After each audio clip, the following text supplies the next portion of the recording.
Bam! Just like that, we're back. Good to see everybody.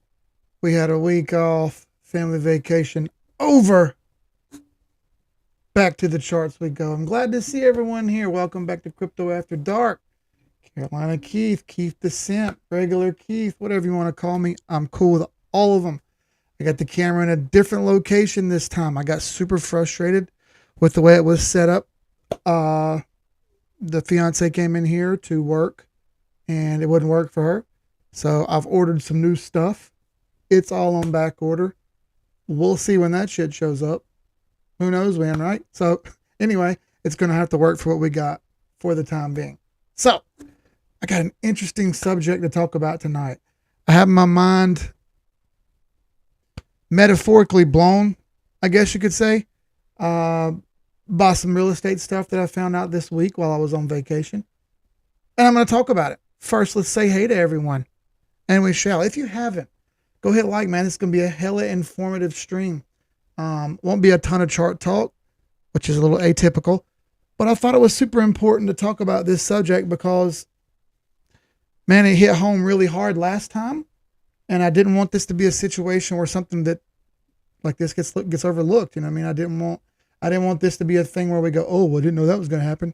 Aha. But we did. So first things first, let's pull up the real estate chart after we talk to everyone. Jehovah's Thickness, good to see you. Good to see you. Good to see you. Good to see you. Connor Garbra says, hey, Keith, just happened to stumble upon this live stream, but I'm about to schedule my first one-on-one Zoom call and learn some TA. Ready to start doing crypto the right way. I love to hear it. He says, I'm prepared to do 20 plus separate one-on-ones if that's what it takes. Well, schedule one and we'll go from there. How about that? One at a time. One at a time. It's all it really takes is starting with one, but we're working forward from there. And it's good to meet you and good to see you. And I hope you get something out of this stream too. Jeremy Monroe, he's not even drunk yet. What's up, Frank? Good to see you, brother. Groot's on here. What's up, Groot? Thomas Gayu, I think I said that right. Says, hey, Keith. I said, hey, Thomas, what's up? Sky Hoyleman, good to see you, brother. Raphael Waybach says, hey, Keith, glad to be here. Glad to have you, brother. Yeah, glad to have every single one of you. JD Crypto, what's up? Dunamis, what's up, Dunamis? Good to see you. Ignacio Cervantes. Joel Gableman, what's up, brother? Good to see you. What you drinking? I don't have anything tonight except a soda. Just a native Carolina special sun drop right there, okay?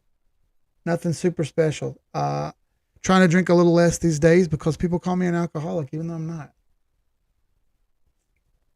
So, Bleeding Cryptos, what's up, Syfe? What's up, Papa Nick? He was helping me out with something in the background before we got on here. What's up, Cheese Bags? My cousin Jeremy says. Norm, what's up? Good to see you.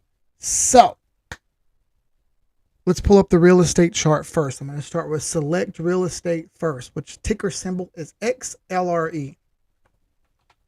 Why do I pull this one up all the time? Well, it gives us a feel for what exactly is going on. If we look at this chart on a daily time frame, and we're just looking back to maybe January, you see this is a bit of a downtrend, but it's not like, oh my God, it's god awful, right? You look at it and you go, dude, it appears to have broken the 50-day moving average. It broke the short-term trend. It's trying to break through the 100. It may break through the 200. Pause. Let's take a step back and let's look at the high time frame for a moment, all right? Let's go back to the monthly chart. Take all the indicators off. Let's just look at the price action alone, nothing else. All right. Just looking at the price action alone on Select Real Estate since 2020, this thing has went up and up and up and up. In fact, if we pull a Fibonacci retracement set on this, you'll see that it pretty much went to two of the three take profit lines. Excellent. Hit those take profit lines and immediately retraced. How far back did it retrace? It retraced back to about the 382 mark and has since then hopped over the 236 mark and has a chance to get back all the way up over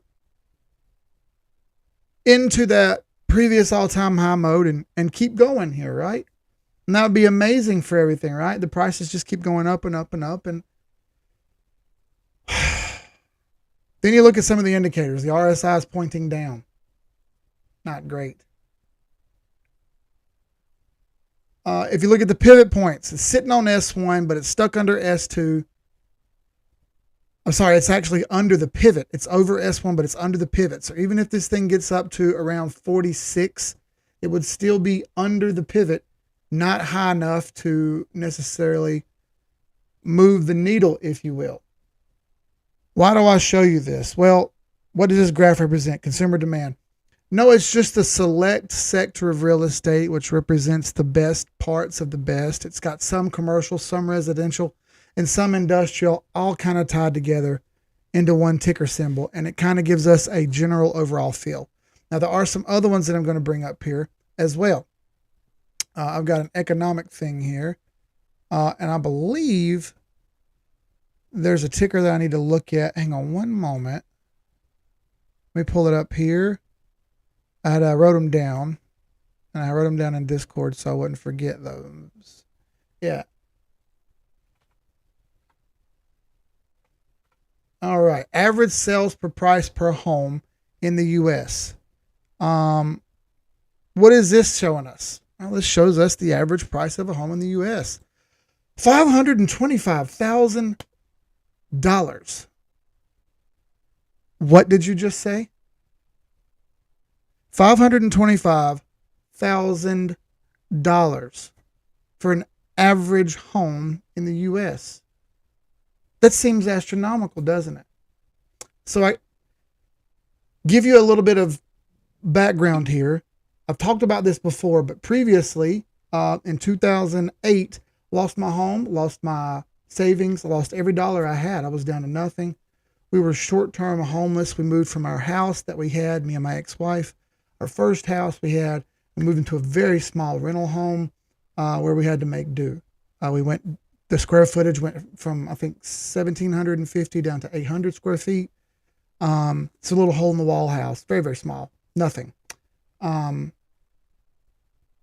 was my introduction to the housing market and what it takes and what it does to you, right? And why it happened. I've got a whole stream that I'd done before, specifically talking about what happened back then and why it happened. And I'm not going to get super into that. But I will say what happened is banks screwed up, over leveraged, made some big time degenerate plays, and really fucked everybody. That was 2008. Since 2008 and the small retrace after that till 2009, house prices have been on a steady incline. After that sharp drop, have been on a steady incline for roughly 12 and a half years. A steady incline for 12 and a half years. We can pull this chart back here and give that a look, and I'll show you what I'm talking about. All right, back here is 2012. As you see, 2009 was the bottom here. We had a double bottom form, and from there it's done nothing but go straight up for right at, 13 years, at least 10 years, a decade solid of nothing but price increase. And there were some small little blips in there of up and down. But for the most part, every month has been up. Now I want to ask you something. How much money do you think people are making compared to 10 years ago? And the answer is not that much. So what I'm trying to get at here is the salaries that people are making are not matching the cost of goods and housing. So you're making a little bit more, but the housing prices have gone dramatically higher. All right. Well, what does that matter? What does that got to do with anything? Well, let me talk to you for a second. So last year, same time, crypto was at a peak, right? It was popping really hard. Everybody's making a ton of money. Everything was doing really great. So we went on a family vacation to the exact same place where we went this time. All right. I'm sitting on $750,000 in liquidity. Feeling pretty good. And I'm riding around with the fiance on the golf cart down there. We're just riding around looking at properties because there's a ton of properties for sale, right? And I'm like, okay, let's have a look here. What can we afford? What could we potentially make a play on here? So we're riding around. We found a couple, but I didn't really like the way they looked. I didn't really think anything about them.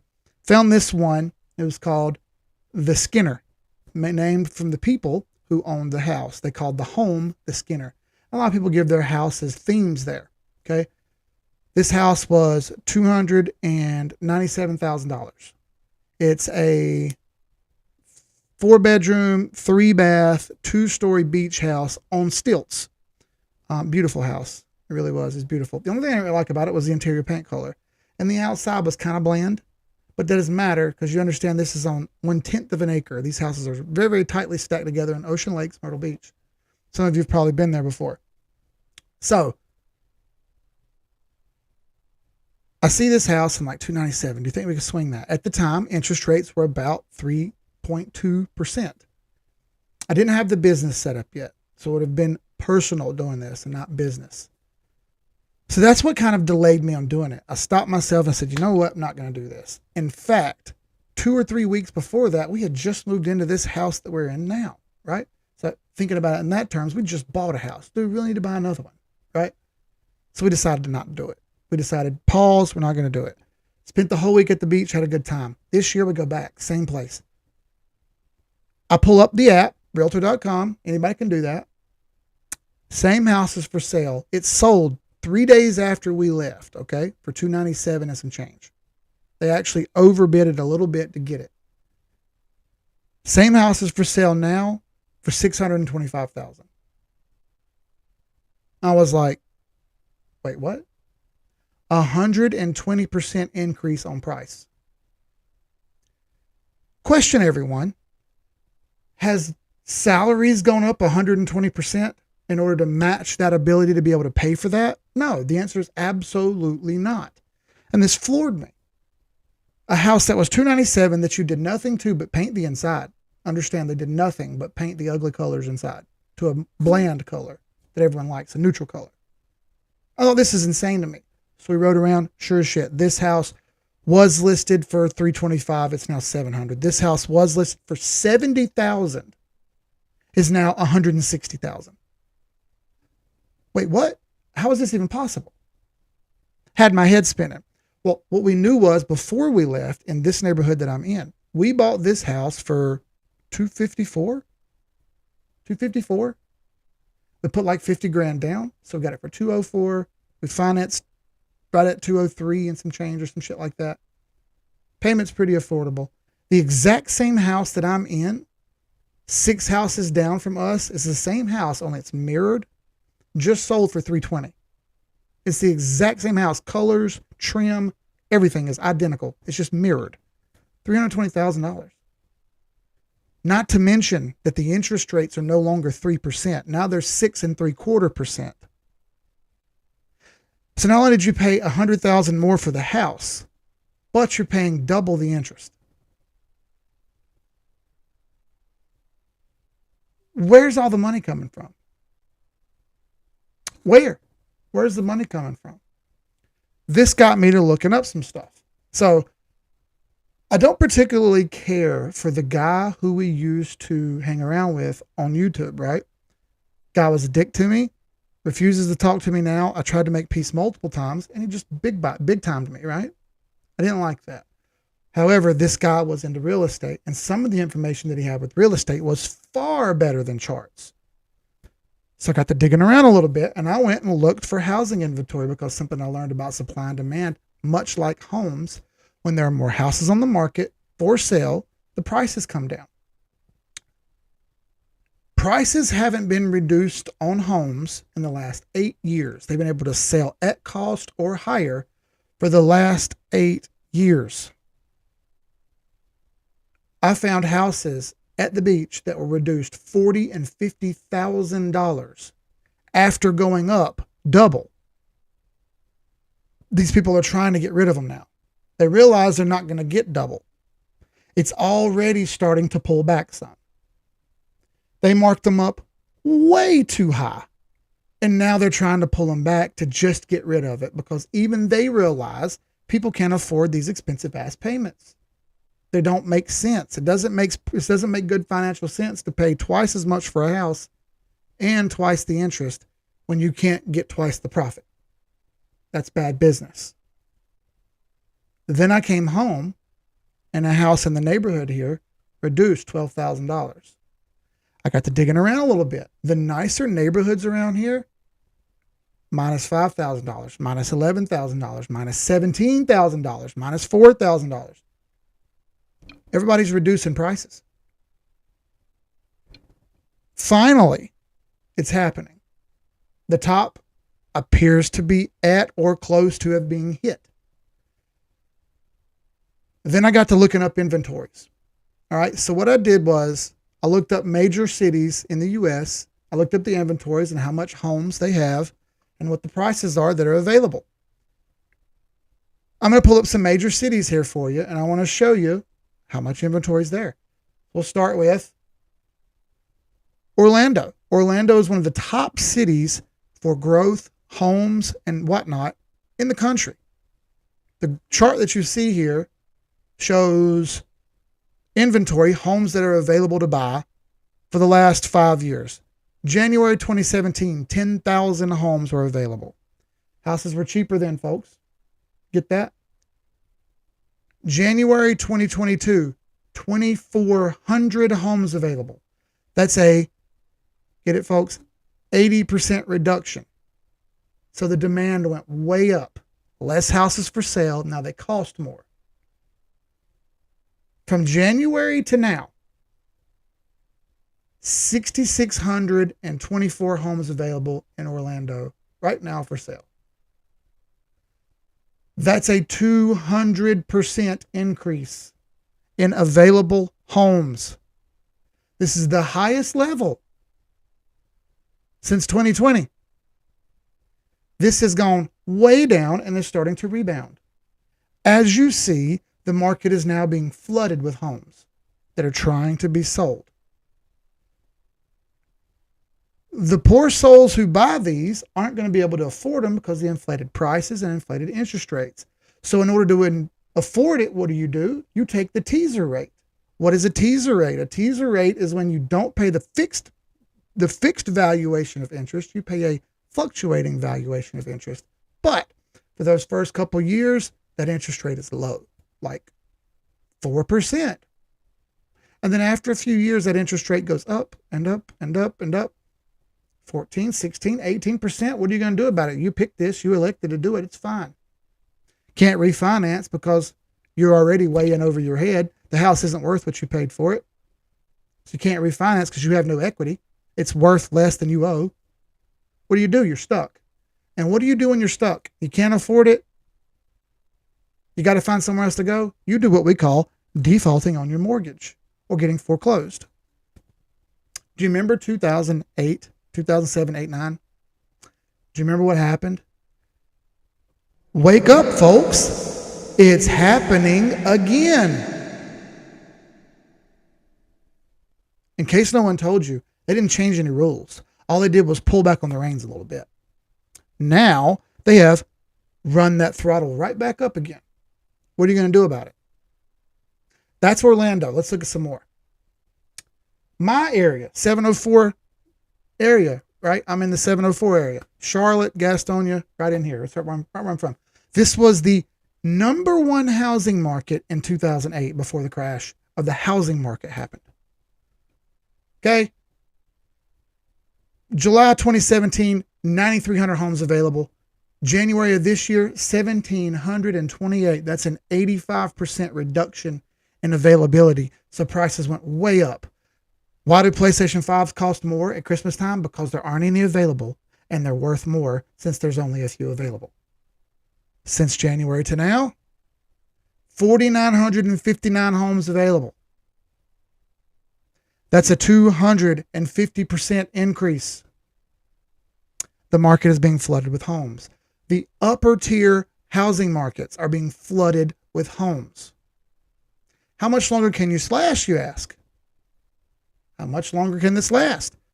Interestingly enough, I found some more data that says Charlotte, Florida, Phoenix, Kansas City, San Diego, and a couple other places are bustling. People are moving there. As long as people keep moving there, it's okay. What happens when they stop moving there?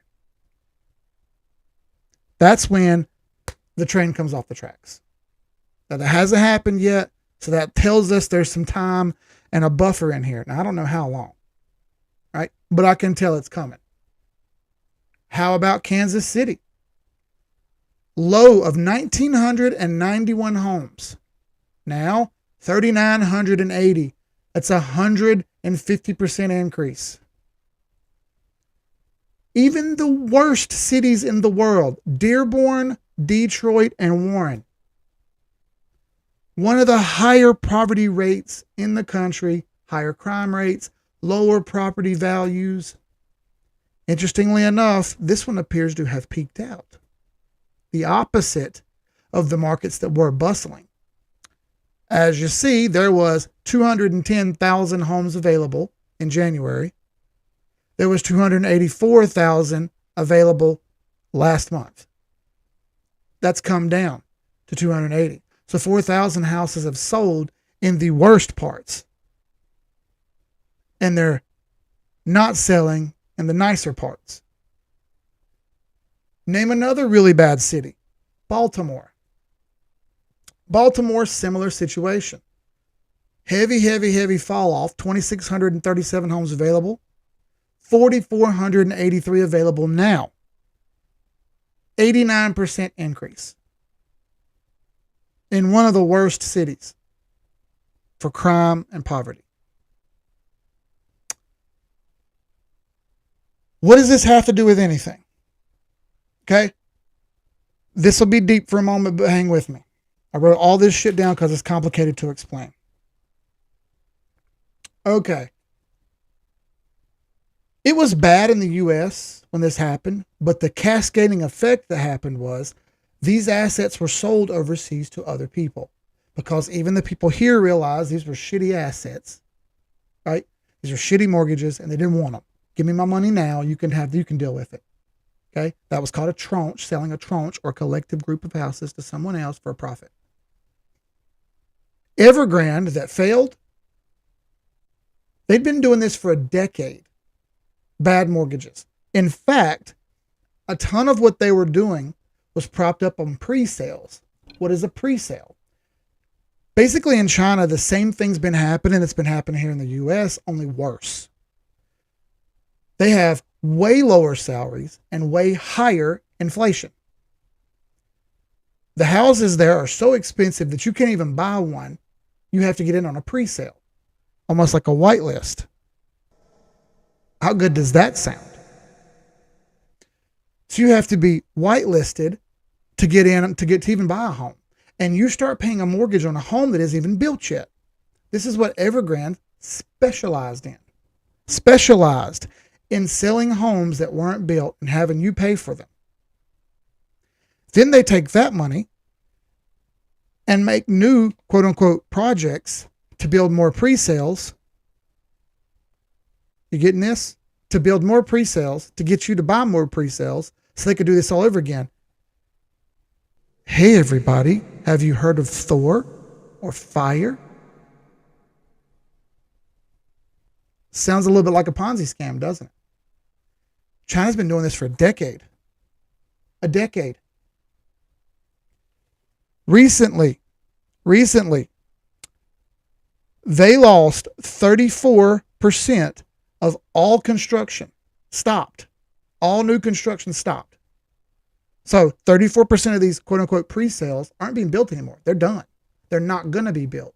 But the people are still paying for them because you signed up for that. This is why the revolt happened with the whole bank thing when people wanted to go get their money. They use fractional reserves just like the U.S. does. When you put $10,000 in the bank keeps $1,000 and they use $9,000 to invest to try to make percentage interest, right? They loan that money out. China's been doing the exact same thing. Only they've been buying shit that isn't any good, like pre-sale shit. Funding projects that aren't even built. People went back to go get their money and there's no money. This led to the revolt that you've seen happen in the last couple weeks. Furthermore, we have FDIC deposit insurance. We're insured in our bank for up to $100,000. China is not. China gets to pick who's federally insured, okay? And it's only up to $76,000, and that's only if you have enough in there. So you go to get your money out of that bank, and it just ain't there. Why do I bring this up? The reason I bring this up is China has the Second biggest economy in the world. The second biggest economy in the world. They've had 5 banks go into default. Those 5 banks have 20 subsidiaries. Those 20 subsidiaries have 100 subsidiaries themselves, meaning lower banks under them. This cascading effect could get worse and worse and worse and worse. I showed you the U.S. market. I showed you U.S. prices. I can't even find Chinese data. I can't find the data like I'm finding here for China. Now, I do know these districts are worse.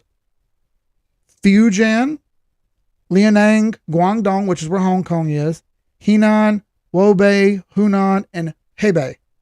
Those districts are the worst.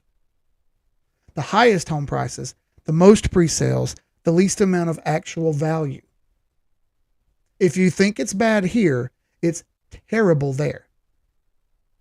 Terrible. All this to say, this is the first sign that things are turning bad.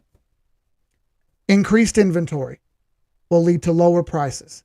At a higher interest rate, you have to have twice the money, because the interest rates are double, to pay the same payment that you would for a lower priced house. Well, the prices are higher. How are you going to afford it? You have to make more money. Are salaries going up? Not fast enough, no. So what are you going to do? This hits ahead. When this hits ahead, what happens? Well, I'm going to tell you, folks, pressure builds pipes. Pressure will burst pipes. When that pressure bursts, what are you going to do? I'm going to tell you my plan. I'm going to continue to save here. I'm not going to do what my previous plan was, which was try to have rental properties by this year. I'm going to wait it out because I see this taking a couple of years to play out, but the exact same thing from 2018 or 2008, 2009 happening all over again. It's only a matter of time. The money doesn't add up. And if the money doesn't add up, if it don't make dollars, it don't make sense, folks. All this is different from what we normally talk about on here. All the same with charts. It's all based on supply and demand. Supply and demand runs the world. Okay? In case you didn't understand, that's the same way crypto is. More supply, lower demand. Less supply, higher demand, aka Bitcoin halvenings. Every halvening, the price increases after a bit. So, I want you to take this information that I just gave. I want you to use it for yourself, because this sounds like a bunch of the data, and it is. And it's not a normal stream like we do, but this blew my mind and kind of hit me in the chest. That we're going down the exact same path we were before. And I'm not trying to be a fear monger or any of that bullshit. It's going to take a while for this to happen. What I want you to do is capitalize on this. I want you to be prepared for this. When this happens, capitalize. Take advantage of it. Be the shark. Don't be the minnow who gets stuck buying a house now for an ungodly unreasonable price, and then have to default on that and not be able to buy one when the market deflates, because it will deflate, folks. Charts only go parabolic so long. That's been 30 minutes. Thank you all for coming. I appreciate every single one of you people coming. If I didn't get to you over here, we have another stream tomorrow and another stream on Thursday night, and we'll get to you then. Thank you, each and every one of you, for coming. I say this all the time. You could have been anywhere in the world, but you chose to come here and hang out with me. I appreciate that shit. I'll see y'all on the next stream. Y'all be good. Take it easy. Peace.